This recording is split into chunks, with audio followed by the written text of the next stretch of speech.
Conláige a greibh na héireann chun chéad báilta riamh. Má báilta riamh sé bhíidir a greibh na héireann bhíidir buacha. Ach buacha buige chailibh an báilta sa orra agus dardó an chailibh agus go dé lúgáid go dé ceiliúr orra chana heb na bech. Bua a bhí títe chu is Conláige gan éon áras in échar bhíidir go mór an uachtar agus an tarsan san na bhúla donna bhain ar éon den éile an glóir agus an radam prísige siúd ó chum an liamaí bailísta ó chaham na gailí. Dáir has fátas go bhí bhuiige go mór sa tanna agus Nigel o seachtas ag an son agus an tunnad í hanig ar i báid sné iarla o Tieráin Nigel o seachtas ag an son ó bhaile locharíoch agus an fogad á an dohiige Bua glórfar an dohiige man úl na gailí agus iad harad a sásta lo hén iad a sví a dhéanamh dúirtas na céimena an so ag an gaftaín na púidio donna bhain agus Faimanig, báis go prófig an so agus an tíar uachtarán ó Himli agus hadar ó chaín agus sné éirlach chum an lúch leis gail dochtú is díirmuid ó Flóbáin agus isin a tí an chorum do gail. Leis gail a híisi agus a cáid i gail. An rud is anamh is uanta. An bhí se caite chuir an mánithe an dúin úna an dáin orin gan trácht a dhéanamh Philadórí an chláir. In jog de chuir mar fáilte a rais réad bhí an úrí forchláige atá asláthe ó léí gada thucht an nús. Ach de réad dealnamh ní léon dearú déanta ag na déisiig scileanna an Chomáin. Ach Bhí raibh gasfaí na galí ina gala ach an irid, ach iad ina lán dúiseach, the west awake. The fuair chuir na galbhe an cúil is táchtaí sa cluiche ag an án bachachtaí.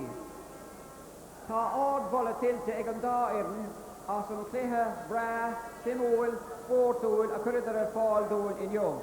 In an jóin an gae a bhí séada go láidir agus a chuir isteach ar a libh. Ní léon chun nóla brunna a gomsa inniu ach chun an Irish Press ach tá an chun sin i grot úntach go fóil. Mar sin chun té taithineh thar cuinte gom chun an Irish Press a brunna ar captéin na galí Conor ó Donna Bhain.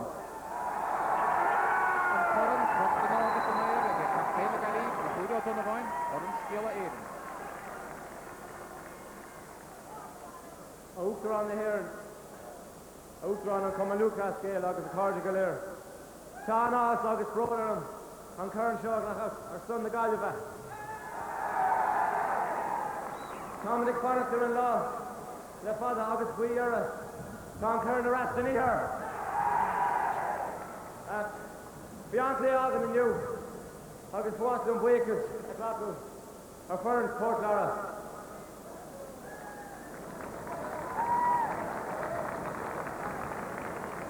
Firstly, I'd like to say on behalf of the players and selectors, best wishes to one of our best players today, Kevin Dunn, who missed the game.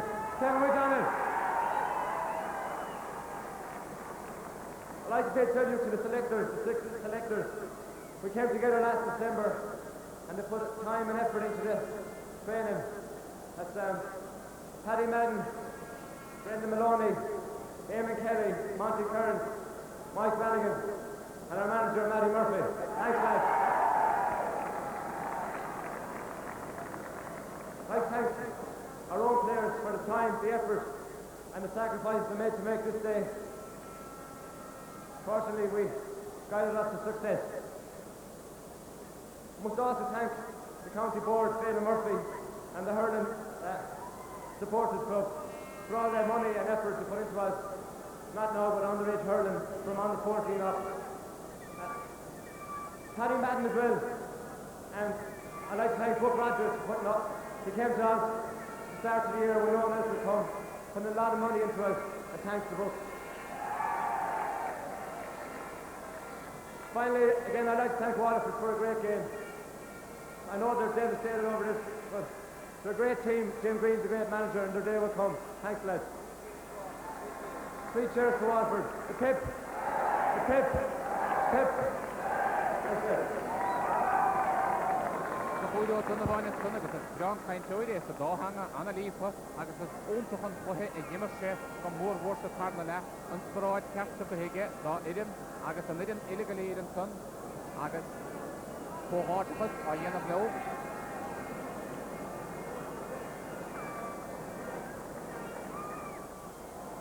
Well, we saw a moment ago disappointment on the faces of the Waterford players, but they've represented their county in an All-Ireland minor final this afternoon for the first time since 1948. They have much to be proud of. For Galway, well, the future looks bright. The under-21 All-Ireland title last year, the minor title this year. On that note, though, we take a commercial break. The All-Ireland senior final between Cork and Kilkenny is less than... Welcome back again. So the Galway minor team on their lap of honour around Croke Park, and they just about to go under Hill 16. Well, Hill 16 populated mostly by Cork supporters this afternoon. They've been cheering for Waterford here today in the minor match, but now applauding Galway on their All-Ireland final victory. Their first at the minor grade level since 1983. That Galway minor team just coming under us here now, under the Nally stand where our presentation position is, and getting a big round of applause, I can tell you, from the Kilkenny and Cork supporters down here under us. Pete Finnerty, Galway man, I'm sure you were happy with all of that. Very happy, Michael. It's a great feeling to see a Galway man accept the cup again in Croke Park. No doubt we're going to hear from a lot of those guys in the future. We'd be very surprised if we don't hear from their captain there, Brian Corcoran, a fine player. Conor Donovan. I beg your pardon, Conor Donovan, yes. Brian Corcoran on the brain. That's the first match. We'll take Brian Corcoran too if we can get him. But no, Conor Donovan, we will hear from him in the future. This was one of the few opportunities that Waterford had in the second half, Pete, to maybe try and get a grab on this game and bring it back into their control again. Yeah, Raymond Ryan got the ball, I think, was from the break, and he was unlucky that it broke away from him on the run. Sorry, it was Jerry McGrath, yeah. And it broke from him on the run. He had a chance to let it fly on the ground, but it didn't bounce right from him. They were unlucky. They never got into the game in the second half, Waterford. Things didn't go their way. And with the strong breeze, and Galway were so dominant in the half-back line and at midfield that they couldn't get the ball up further to trouble Galway in around the goals. Kieran, Galway had a lot of possession during that second half, but I suppose Galway people were looking for that break to come for them, and it was a long time coming, but eventually they got the goal. I suppose it was a little bit fortunate in the end, but they were happy to take it. Well, but the difference between the two teams, you see this ball being struck in long, and you know, the goalkeeper played very well. Actually, he made a couple of great saves. That was a mistake of his. He maybe should have let it go for a point, but your man did well. He got in when the action was happening. I found that, or thought that during the match, the Galway forwards the full forward line weren't playing deep enough, because the Galway half-back line were dominating the play, and Shane Walsh, especially in midfield as well, was dominating the play, and they were getting a lot of possession. That's the other midfielder, Francis Ford, and they were playing a lot of ball like this, dropping in behind their full forward line. And the difference between that and Waterford was that Waterford in the first half were playing their full forward deep, but as I said, the full forward was a guy who should have been very mobile, and in the second half they suffered from that. They didn't have the mobility up front. All right, Kieran, thank you for the moment. Well, down at pitchside and reporting for us this afternoon as part of our All-Ireland build-up is Jim Carney, another Galway man, and I'm sure Jim quite happy to talk to some of those victorious Galway players right now. Indeed, thank you, Michael. It seems like only yesterday that I was talking to Anthony Cunningham and Joe Cooney, the great minor team of '83 that went on to do it 2 in a row. Well, this team, it's all in front of them. Francis Ford, midfield today, one of the star players who brought Galway this far. It was a very hard game, you said to me. Yeah, it was very hard. Waterford came at us right from the start. You know, they had the advantage of the breeze. You know, they really used it in the first few minutes with the high balls going into full forward line.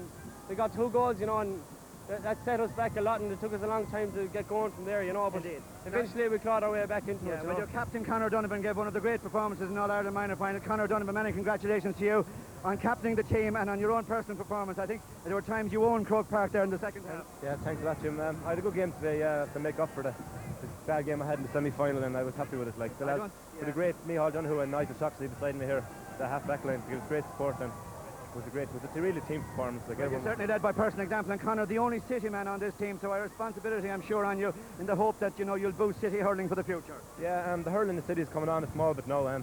Took a while to get back on its feet after a few years there. It went downhill, but hopefully now after this a lot of the lads take up hurling again, because it'll be great. We're joined as well by Micheál Donoghue and Tom Healy. Congratulations to you both. We're going back now to our panel in the stand. A quick word, Micheál, a very proud day for you, and you and your twin brother Liam are 18 years of age tomorrow, so happy birthday to you. Great present. Indeed. And Tom Healy, Paul Flynn, came here with a huge reputation. He tried his best, but I think you'll remember this day that you did the business too. I was just Mark Titan. I just did what the managers told me to, and so I just came off on the day. It worked out well for you. Back now to the panel. Well done, Tom.